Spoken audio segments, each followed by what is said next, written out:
Okay, so I wanted to start with a quote. Oh, interesting. Okay, I didn't see that coming. All right. That's right, but this is what you do, right? It is. It is. So I'm getting a taste of my own medicine. All right, Now let's. you know. Okay, cool. Okay, so this is a quote that has come into my life recently. It's about leadership, and I think about it a lot. Okay. Okay, so the quote is trust grows when leaders see not just the work, but the worth. Hmm. Okay, so not just the work, but the worth. Yeah. What does that mean to you? I think it means that like people like develop trust in others and respect others for that matter when they know that you value them as a person and not just what they can bring, right? Not just what they can provide or produce, their numbers or their workload. That matters. It does. And actually, if people feel more valued, like they're more than that, they actually will produce more of the work and money. So, in a sense, it's kind of like people think that you get the job done effectively, you accomplish things, you get all the work done and beyond what you ask of people by giving them like incentives and bonuses. And yeah, that works to a certain degree. But if you want long term trust, loyalty, commitment, and the full commitment of a person, then you need to show them that they value as a human being. And Yeah. so that's my perspective on that, and I find it to be true. Yeah. Do you know where that quote comes from? I feel like I've said it. Yeah. I was gonna, I I did. was gonna say I it feel came like I've said it. I know I have said that, from and I've said it many different ways of saying it that you. I've said it. Yeah. But yeah, and yeah, and I stand firm to that. Yeah. Okay.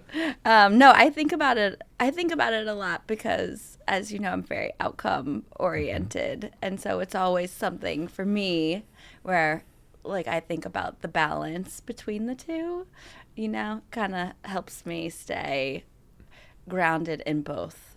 Yeah. But, anyways, okay. So, um, we're here to talk about what your leadership philosophy, Okay. your leadership journey. And so I wanted to kind of start with just if you had to try to sum up like your point of view on leadership and what you feel like maybe makes it different than what you commonly see, Hmm. like what are some of the things that you would say are like the non-negotiables of your leadership philosophy? Yeah.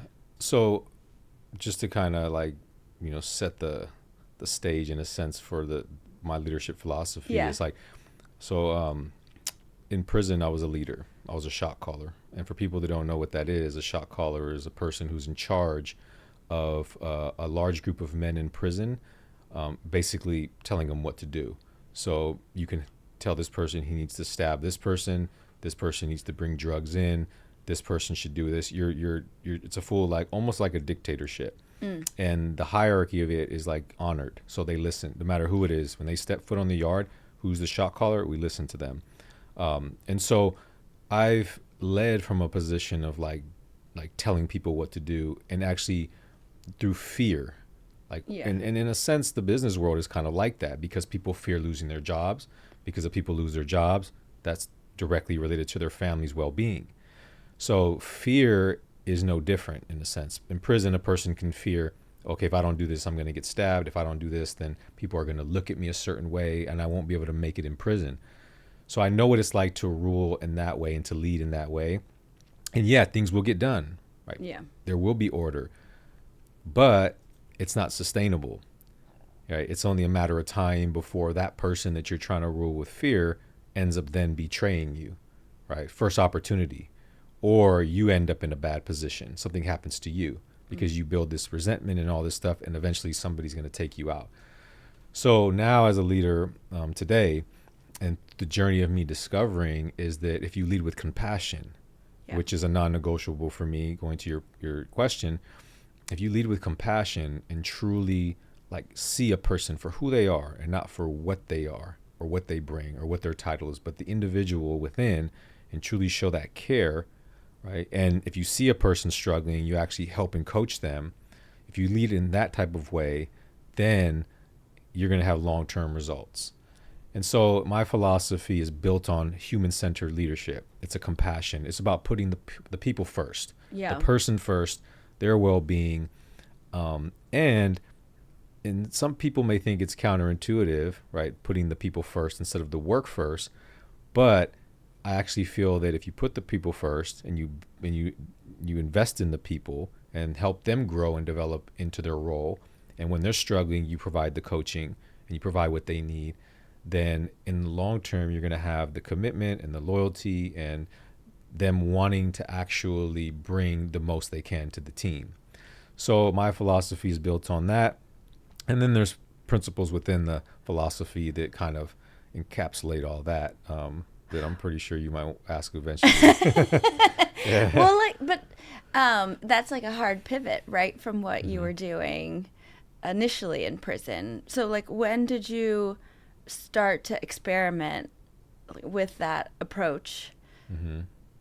So after I got out of solitary confinement. So in solitary confinement, I had a 3-year time when I was alone, and all I had was myself, my studies, my reflections, my writing for 3 years, and 24 hours a day. So in a small box. And an environment like that can make you or break you. And so one thing I knew that I had was like this, I would say, ability to lead. I don't want to say natural born ability, because I feel that the big question is, are leaders born or made? I feel like it could be both. So for me, I always had like a little bit of that leadership within me, but prison allowed me to develop it, first in the wrong way as a shot caller, and then so in solitary, as I started to transform my life, I realized, okay, how can I make amends for everything I've done now that I want to do right? And the best way for me was to, all right, use my leadership ability to do right. So when I got out of solitary, I started to lead my first programs, my first workshops, my first coaching and mentoring with lifers, gang members, all these people that you would be afraid to run into in an alley, right? Get all that, and had their basically spend the rest of their life in prison. That was the mindset, helping to like lead them to a path of transformation. So that was the beginning of that, I would say, human-centered, compassionate sense of leadership. And like, what surprised you about making that transition with that group?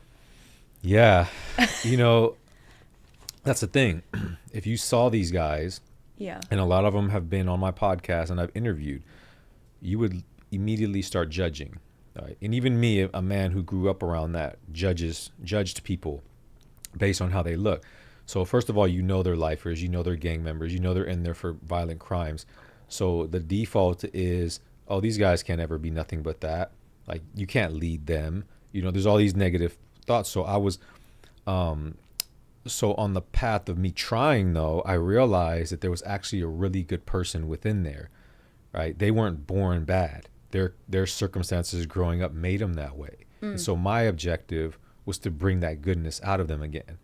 And so when I look at the workforce, right, and I go and there's certain people who aren't operating, you know, to a level of weight maybe the managers think they should. Yeah. I don't look at it as like, well, you know, maybe they're not smart enough, or maybe, you know, they're, you know, don't have the education.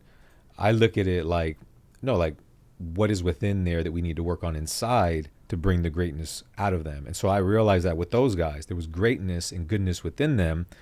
I just needed to be the facilitator to help it emerge. And so a real good leader does that. A great leader can do that.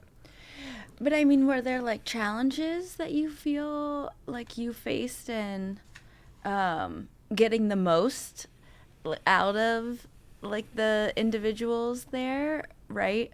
Like, you had a belief in their worth and you discovered it as you're going through, like, oh, confirmation, right? Yeah. But like, you're trying to get them, your end goal in like those workshops is to have them see like their own worth. or maybe that's a question. Like, as a Mhm. leader, the end goal that you have for those engagements. See, I'm already being outcome oriented. Yeah, yeah, that's cool. That's great. But it's like, but what gets hard about that, Yeah, it's very difficult, especially with those guys where you have to literally help them transform their mindset. Yeah. So, and you still have to do that too in like a business setting, because some people have a mindset of limiting beliefs, all these things, trauma that they've dealt with that makes them feel like they can't be bigger than what they are. So it's different but similar. But it's always built around a mission, right? So in prison, my mission was like my true north, my driving star. And so I wasn't just helping these men because, it felt good for me to do it and it was helping human beings I didn't really know. It wasn't just about that. It was about that if I can help these individuals develop and grow and become better and do better, then they can help to fulfill the mission that I had in life, which was to help people. Right. So I knew if I can help them develop, they too would get out of prison like I was about to. And they too can help to deliver the mission that I had, which was to help change the world in the best way that I knew how, starting with the youth, formerly incarcerated, all these other people that were just like us, that were in that same position. We can then be the people that help to shift that. And just so happens that's what happened. So getting out and like doing work now with like, companies and organizations, same thing. What's our mission? What are we trying to accomplish? And Yeah. it doesn't need to be the company's mission, like Google's mission. And I don't know if I have this right, but it's to Oh, you're gonna put me on the spot now. no. So I know Google has a huge mission is to organize the world's information and make it more accessible. And Wow, that's really good. Yeah. Yeah, that's it. That's so good. exactly. So and so that's the big mission, right? Right. But now you bring it down to like every team has missions too. What's our mission? We got to produce these numbers. We want to grow this amount. Okay, so everything, and it starts there. That's the goal. So, all right, you really got to know your team. You learn to understand them, which means you have to care because Yeah. you individually get to know the person. You talk to them. You see where their strengths and weaknesses are. You help them develop the weaknesses. You help them see things within them that they may not see, and that's what leaders do. Yeah. And then lead by example, obviously. So being open to receiving as a leader, like feedback, like how am I doing? Yeah. Can I be better for you? Like every time you run into like, what can I do to be better for you? And I used to do that in prison, and in turn you build trust. So Yeah. then when they're going through something, those guys in there, they can feel the trust to come to me and say, man, I'm struggling here. Can you help me? And then I, as a leader, if I can't do it or provide that, then I could bring a resource to help them, Yeah. which in prison would be like books, or I would research, find them things, looking for answers, or I would bring other people to help them that were experts in that particular area. Same thing out here. So Yeah. Well, one of the things that I think is really interesting is because you are in all these different environments. I feel like you do go back into prisons. Sometimes you'll be at a rehab center or a foster home. And it's just like, it's such a wide range. And then you do go into corporate America. And I think actually one of the first questions I asked you was like, what is similar, like across all these environments? When you think about the leadership that's required in all these different environments, does it feel the same? every organization and every like company, every time I go to prison, foster home, it's obviously different, right? Yeah. The environment is different. The way things are set up, the way the culture, all it's different, right? But there's one thing that isn't different, and that's human beings. Yeah. Right? And everybody has fear. Everybody has hurt. Everybody has pain. Everybody has trauma. There's similarities between every single human being you encounter, some just on a higher level than others, just different ways. So if you understand people, right, if you really do, then you can be a great leader anywhere, right? And another thing is like you don't need to be in a position to be a leader. Like often people say, oh man, when I get in a leadership position, I'll do this, do that. But no, like everybody can lead. And as a leader who is in a position, Yeah. right, you instill that to your team that you too can be a leader, right? You too can lead every day by just doing the right thing, by being honest, by being able to ask for help, by being able to say that you're struggling. that is a leader by seeing the person next to you struggling and helping them and coaching them and giving them advice. So it's getting them to adopt the leader mindset at work and home. And once they realize like, oh, I too can be a leader, then when they're moving up the ladder and they get into that position as a manager, they can operate effectively. That's one of the problems that I have when I work sometimes with companies that like warehouse style companies, like blue collar companies where, they're just hiring people as much as they can. Some people don't even have much experience. They just have a GED or high school diploma. So they come in, they've worked there for, let's say, 10 years. And now the opportunity comes for them to be a manager. And yeah, they have the experience. They have, as far as the job, they know that warehouse environment very well. They know how to do all that, but they don't know how to lead. Nobody ever told them, like, you could be a leader right now, or this is what leadership is. And then they get in the position as a manager and they don't know how to lead. And then the higher ups, the executive team is like, what's going on down there? What's happening?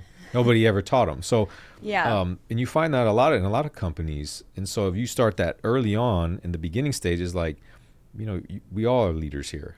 I may just be a little higher up on the position and I got this title, but I'm just more experienced in this, but you can too get there. Yeah. So I feel like that's really helpful and everywhere you can walk into, you can have leaders.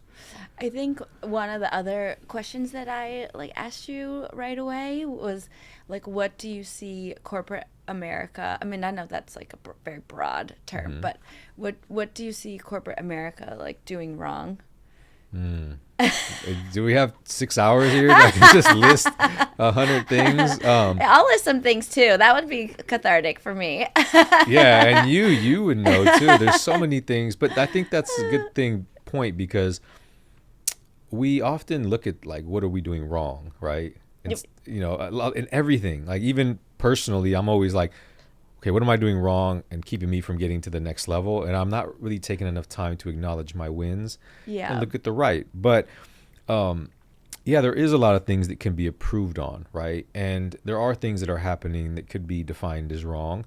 But one of the things that I particularly notice outside of what I just mentioned in the warehouse environment or industrial industries and stuff like that is that there's a large amount of people in companies and organizations that don't put people first. It's just about producing, and then there's not putting people first, and then there's divide and conquer almost, where okay, if whoever gets more sales at the end of the month is going to get these incentives and bonuses, right? But what that does is you create separation in the team because now everybody's self-serving.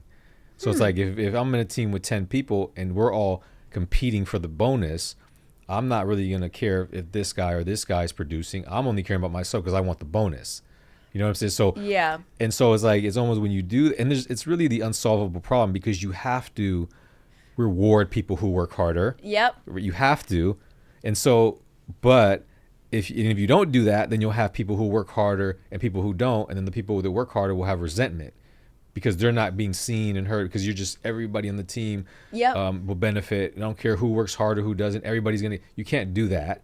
But then if you do the separation, it also creates friction and damage and it's wrong. So it's really the unsolvable problem. But the one thing that can solve that requires a paradigm shift.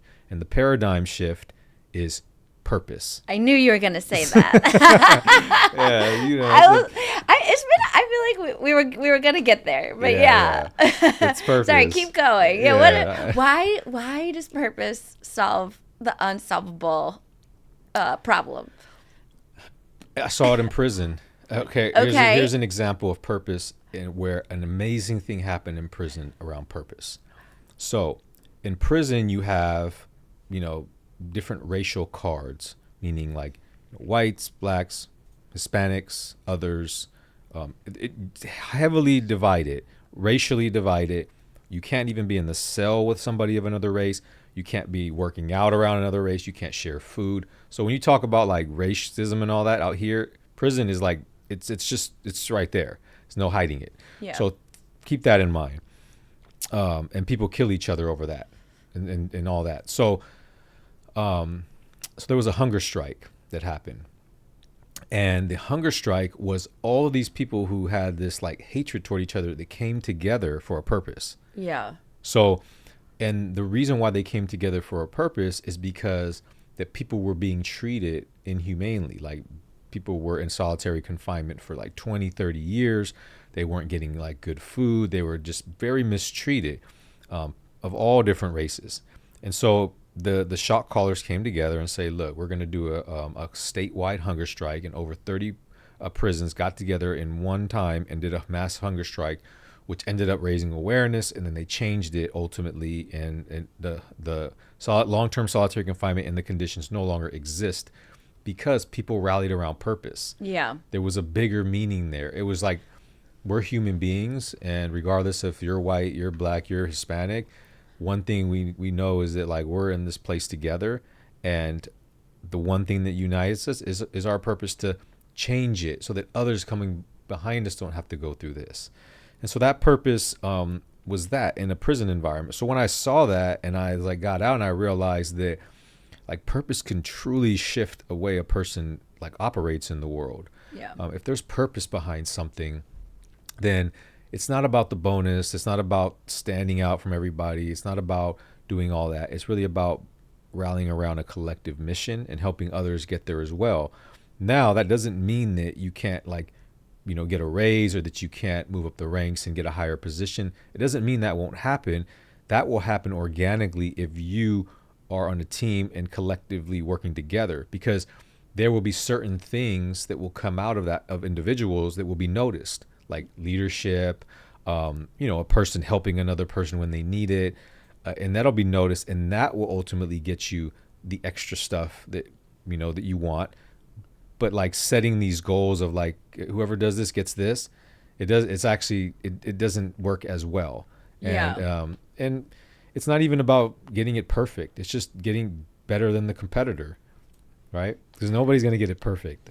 Well, I mean, that's what's kind of like, there's like such an intensity to your experience and the journey, and this example where it's like the purpose there is kind of like life and death. Yeah. But then in a corporate environment like the one I'm in, like there really aren't like life and death opportunities. So it's like, do you feel like every organization has the power, or every team has the power to create like a purpose that is that great? Well, yes. And I think, Okay. but it doesn't just start with like the people that are already there. It starts with the onboarding, the hiring. Yeah. It really starts there. And so it's really two fronts. It's the onboarding and the hiring process and the vetting of people. So one of the things I do too is I work with some companies to vet potential candidates before they even come into the role, get hired. And what that is just like, because as you know, people will come to an interview and they'll be like the greatest person on earth. They have this, what I'm saying? They'll have this perfect resume, and they're putting on a show. Yeah, everybody knows that. It's a skill, honestly, interviewing. Yeah, exactly. And so you think you're getting this person who's fit for the team, who's a fit. Yeah. Because they put on a great show, and then next thing you know, you're like, this person is not what I thought they were going to be. So it really starts with before that. It starts with the vetting process, and it's usually bringing in somebody outside of the organization to sit down with the individual and assess them, because now that person isn't connected to the organization. It's a separate person. So that person that's being vetted is going to approach it differently, right? And then the person that vets them is going to know, is an expert in understanding if it's a show or if it's just the reality of a person. And usually a person will reveal their true self if they feel that you are truly authentic, caring about them. So it really starts there. And then when they come in, then you just continue the development. So when you say, do I think that every company and organization can do that, can thrive like that? Yeah. And it takes a few different things, right? It takes some adjustments, and it takes the people to do it. But yeah, I do believe that. And I do believe that it's going to have to go that route a lot of ways, because we have a whole other generation of people coming into the workforce who don't think like you and I. Wait, how do you mean? I mean, I know, of course, I have a lot of folks that work for me that are Mm-hmm. like 20 years younger, things like that. But it's like, what are you talking about when you Yeah. say that? Okay. So there's We're young at heart. yeah, we are pretty young at heart. And then No. I try to, I try to like, always like keep in touch with the youth. Right? I Okay. do a lot of youth work, Right. obviously, Right. but I don't just do it to help them. I do it to understand them, And there's a different mentality. Like people these days, the young youth, like younger people, they just want more meaning in what they do. They want more purpose, right? They want to feel more valued. A lot of them don't want to work as hard as maybe you and I have, right? Not all, but a lot. And I know that's because I work with them so much, and I always ask them, what do they want? And they're like, you know, they want a lot, but they're not willing to put in the work. And so a lot of the training I do with them is to help them to get in the mindset to understand that you have to do a lot of stuff to get there. So, but I'm not there, and people that I know aren't there doing, not everybody's doing that. So there's so many young people coming in, feeling like they can just, make it to the top without putting in the work. Whereas companies have been built on people who go in and just do the work. Yeah. So it's just it's like, our parents were different. We're different. Their parents were different. This generation is different. The difference just comes with the change in the world, the culture of the world. Everybody always says social media, COVID, all these things, they really play a part in the young people, like as far as like how they've shaped them. Yeah. You know what I mean? Like think about all the young people that just can't be away from their phone. Sure. You know what I mean? Like We're not like that at all. I mean, I'm kind of like I know how to put the phone down, but even me, right? I'm like sometimes finding myself like, where's my phone? I need to check this, check that. And Yeah. I'm very disciplined. I was on a boat recently we were on a beautiful boat out in the middle of like the marina, and there was young people on the boat because we brought some young people out, and there was like kids that were literally sitting on the boat and just looking on their phones and weren't even seeing the world around them, weren't seeing the beauty of the world around them. And then like that's all they want to look at. Right. And so those are the type of things, right? They're coming to work and they may not have their phone, but their mind might be on that. And so Yeah. they're not as focused on the work. And so that's what I'm saying. It's a whole thing that needs to happen to develop people. And that's where like the leadership comes in, because it's identifying these gaps and saying, okay, how can I coach? How can I provide the help? Yeah. Knowing that they were raised differently. How can we do things different within our organization? Like, how can we be more compassionate? Meaning put ourselves in their shoes and maybe feel like, okay, if I was them, what would I do? But Yeah. then also providing the help. So it's not just you're this and pointing the finger and degrading them more or making them feel worse. It's not just about that. It's about like coaching them and developing them. And so it's just different. And sometimes some things are more obvious than others, but some things are also internally. But as a leader, it's kind of like our job to help with that. Yeah. Well, I was going to talk about coaching, because I know that's something that I feel like you see yourself as a coach, Coach Carlos. Oh, gosh. Yeah, I guess so. Yeah. No? I mean, and there's just, I guess what it is I know like authentically like coaching is what I do. But then there's all these like people that just bring coaching a bad name. You know what I mean? Oh, okay. So Yeah. that's what that was. Yeah. Okay. There's like a lot of people that use that word to like, to just take advantage of people and aren't really capable of it. But I would say if I had to define, I like to just define myself differently. So I would say like I'm more of like a messenger. Oh, Yeah. okay. But yeah, coach. Well, now I just feel like I have to ask you, like, what is your message? So my message. So for me, I'm a very spiritual person. It's no mystery to that. And I feel that like everything that I do, like helping people, whether it's one-on-one, whether it's with teams, whatever I do in my work with youth and corporations, whatever, I always approach it from Like, okay, what is the message that's coming through me that needs to be delivered to them? Mm. So when I say messenger, I'm saying that all the answers, like all of the things that I can bring, the value is coming from something that's just bigger than me, right? It's a bigger thing than that. Like I'm tapping into something that's greater than just Carlos, because Carlos is just another man. Like who am I to, change people's lives and do all these things, right? It's more of like a humbling way of looking at it, that it's like more of a calling for me. Yeah. So if I look at it from that perspective, that it's more of a calling for me and it's a higher power that's helping me to deliver what needs to be delivered, then it makes me, it takes some of the pressure off me, first of all, but it also humbles me and reminds me that I don't have all the answers. So Yeah. sometimes I need to continue to develop myself. And a lot of that time is like, okay, well, let me look and search for these answers so that I can help these people, not just come with my own way and this is it. And if you don't do this, you're wrong.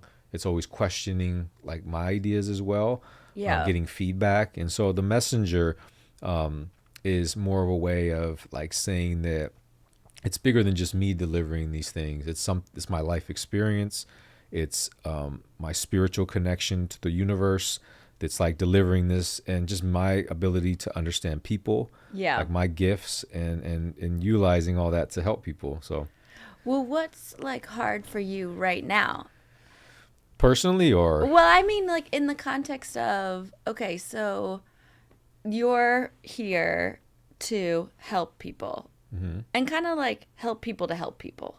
right, The like ripple effect of it. You don't really have a lot of environments that you don't go into. hmm Um, and like your view of leadership has a lot to do with caring and, yeah, be kind of, um, yeah, being compassionate hmm and really listening, yeah, and yeah, all these things that, like, I guess in the environment that I'm in, it's kind of like not that there's not value placed on that, but it's very like go go go. Anyway, so it just seems difficult to me to always be doing this.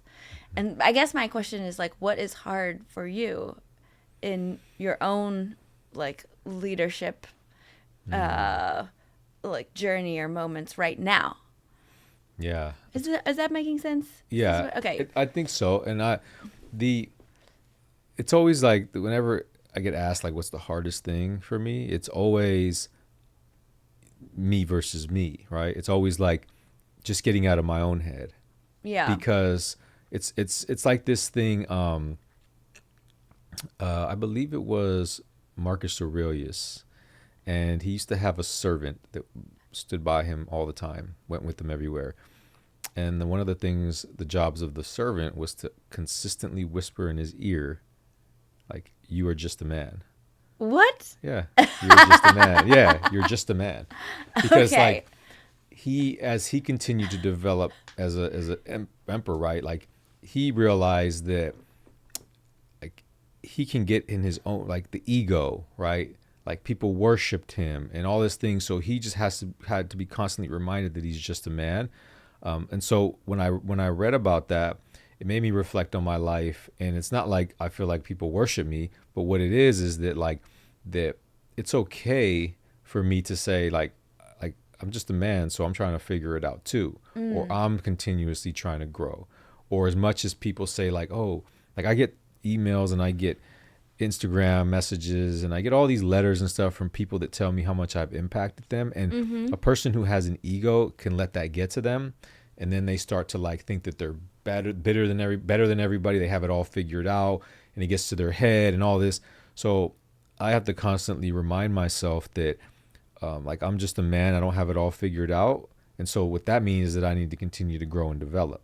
So my biggest challenge is always just maintaining Mm. that I'm always on a journey of like development and growth and betterment and learning and understanding, and studying and just committing my life to that, and not just being like a person who feels like, oh yeah, I know what I'm doing all the time.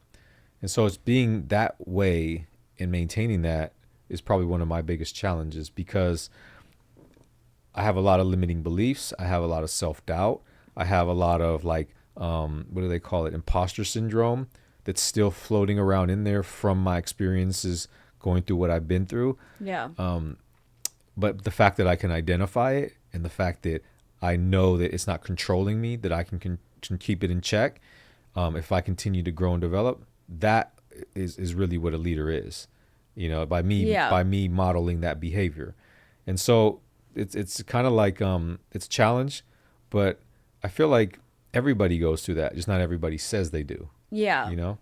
What if somehow, okay, this is good. I'm getting creative. Clearly off script here. I should look at what the things are. No, this is great. I love going off script. I know. I've been off script like my whole life. Okay, but okay, this is like, imagine, right? Let's just say for somehow you like have a boss, Okay. and your boss is like, Carlos, you're doing a great job. This might be hard to picture. All right, no, You're doing a great job. But you know what? This quarter, I need you to transform 1,000 people's lives. Or maybe you set goals for yourself that are actually quantifiable. And then next quarter, I need you to do 1,500. And then the next quarter. And so it's like, do you feel that you would behave any differently if you had, because this is most of, at least in my world, is very much like this. There's very strong numbers. How you are doing is like, kind of based on some of these numbers. And so it's like, would you change your way of approaching success, or like, what would that do to you? If I had like somebody give me like a specific thing I had to do. Yeah, that it was like very, you either hit 1,000 people's lives that you've transformed, or you don't. Okay. Yeah. So what I would say was that, first of all, I would want to know why, right? I mean, and let's say I don't know. Maybe you already like so people come into Google, they already know in a sense why they need to do what they need to do, right? They already know the mission. They know they know the organization, right? So they know that. But let's say I didn't know. I would want to know, and it's a good point, because sometimes people need to be reminded. So as a person giving that directive to accomplish that 1,000, it's also that person's responsibility. If they truly want to see this person accomplish that, it needs to be more than just like, I need you to do this. Like, even just approaching it like I need you is kind of like the wrong way. It's more so of reminding of like, first of all, why is this important? For not just you, but the entire organization. What this will do, like for us, right? Why you can do it, and why is that it's good to embrace a challenge, and how you will grow through that, and that during the process, know that I'm here to support you and help you to get up to that bar, if not over it. That's a part of my job as well. And that all I ask you to do is to try your hardest and to do your best. Yeah. And that alone, like if I was on the other side, that alone with me now, let's say I was the receiver of that task, that would make me feel so much more like confident in going to accomplish it. Even if I didn't, I aspired to, and I could say that I gave it all, and I can go to the boss and say, I really tried and I just couldn't do it. I wasn't ready. And then the boss can say, okay, well, can I help you in figuring out how you can? If not, maybe there's another position for you here in the organization. And if not, then maybe there's somewhere outside of the organization. And that's firing. Because some people think that compassionate is like a soft thing, and it doesn't mean that you can't fire people or let people go. But in reality, one of the most compassionate things you can do is let somebody go. And how it happened is because what you're doing is you're giving them a learning experience. You're taking them out of a very stressful situation where they felt all this pressure, and they started to like feel like they weren't worthy and all these things, and you're letting them know that they're not ready for this. And maybe somewhere else is a better fit. And so it's like almost like it's like learning a hard lesson, right? It doesn't never feel good in the beginning. Yeah. But the long term, the person may look back and say, man, that's probably the best thing that ever happened to me.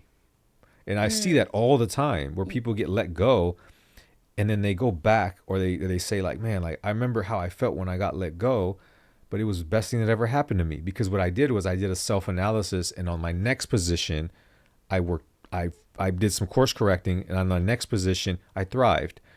So a Yeah. coach, a leader, also knows when to let somebody go, and Yeah. it's not is and some people don't. Some leaders are afraid to let people go because it makes them look bad.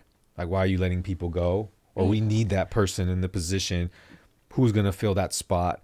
And then you keep them there even though they're not fit for the job. You're just afraid of like losing that number. But in reality, it's better to take the hit then than later on it become even harder. Mm-hmm. So it's just looking at things differently in business now, and even in organizations or wherever. It's just looking at it things differently.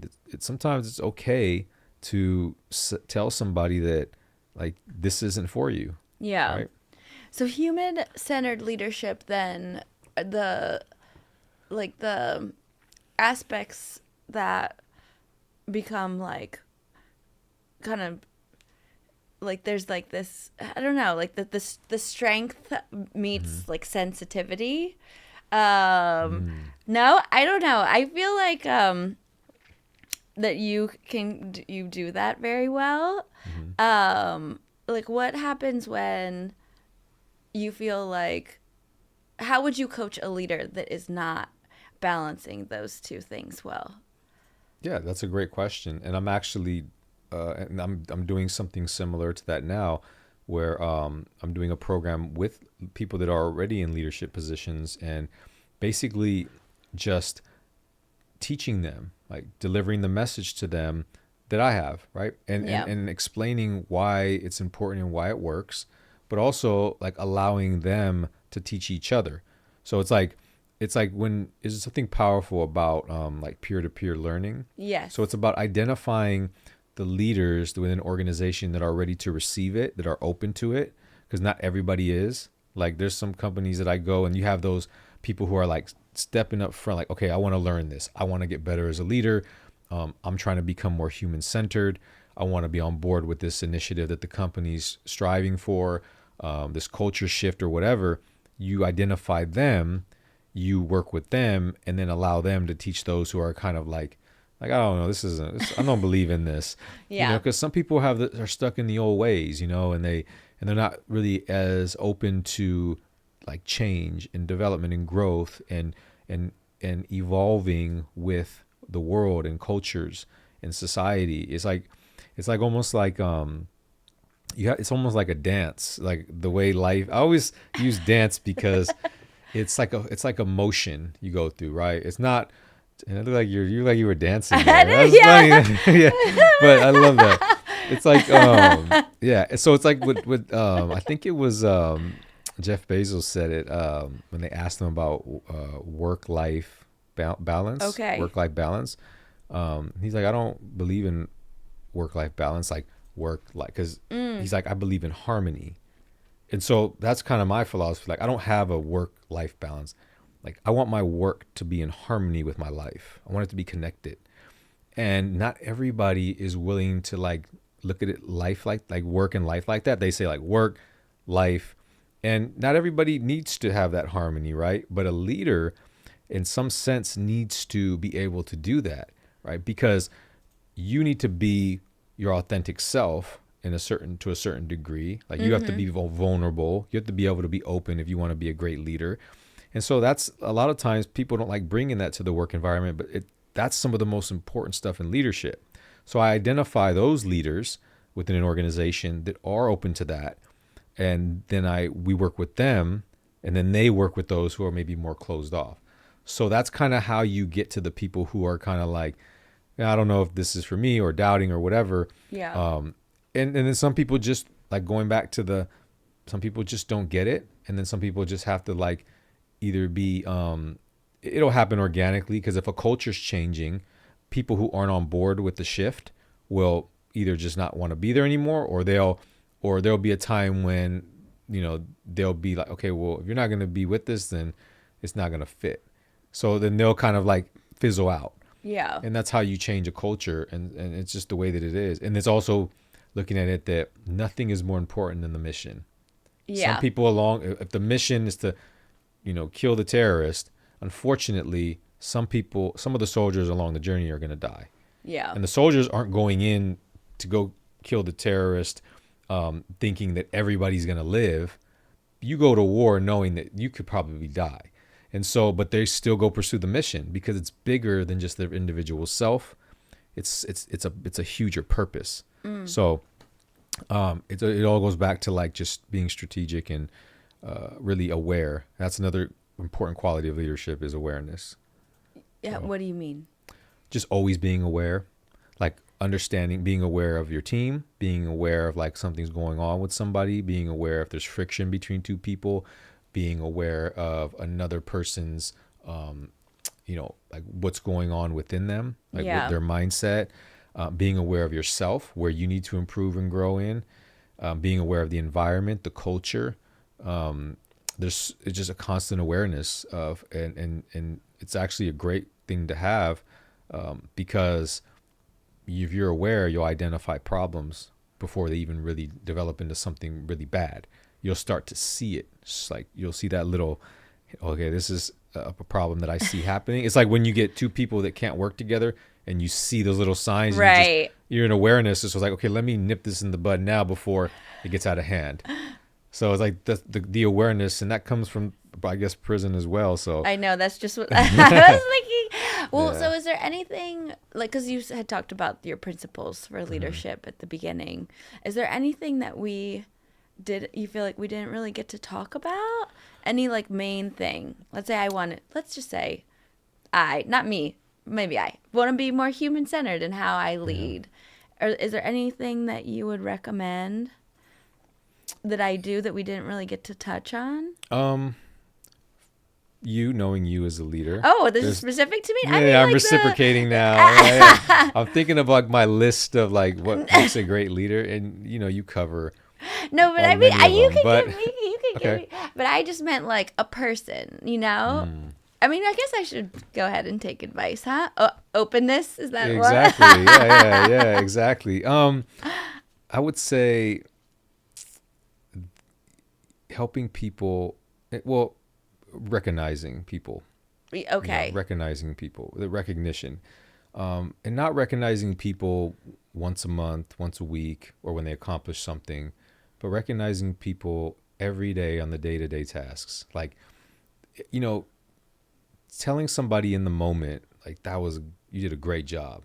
Like, I love the way you handled that. Or, man, I noticed you've been coming early every day for the past week. That's awesome, man. Like, appreciate that. Like, those little moments, recognitions every day are so powerful, and they're in so many organizations you don't see that, and it's overlooked, and people are just focused on the work, and they're not recognizing these little things that people are doing. And if you just do that more, you build, going back to the beginning, trust, and then you build commitment. You build a person who feels fully in harmony with their job and their life, and they actually enjoy going to their job and they enjoy going home.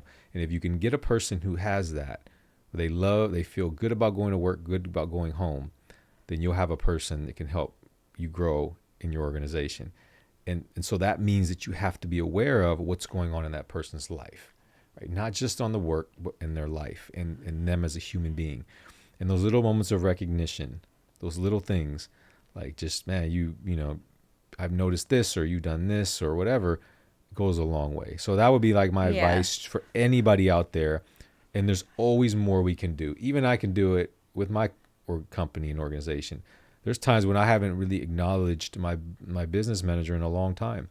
And, and then I think I'm like, well, I should. Like those little things. Like, thanks for, I'm doing that. Or I noticed this. Or because I get so busy and I get so tied up in things. And I'm like, but that's why I said, me saying I'm just a man is me understanding that even me needs work. And if I could approach every situation like that, I know I'll be able to help people. So. Oh, well, I feel like this is a nice closing. Yeah. There was like one other thing I wanted to ask, which is a little personal coaching since we're here. Okay. Last question, which is about trust. which is kind of where we started. Yeah.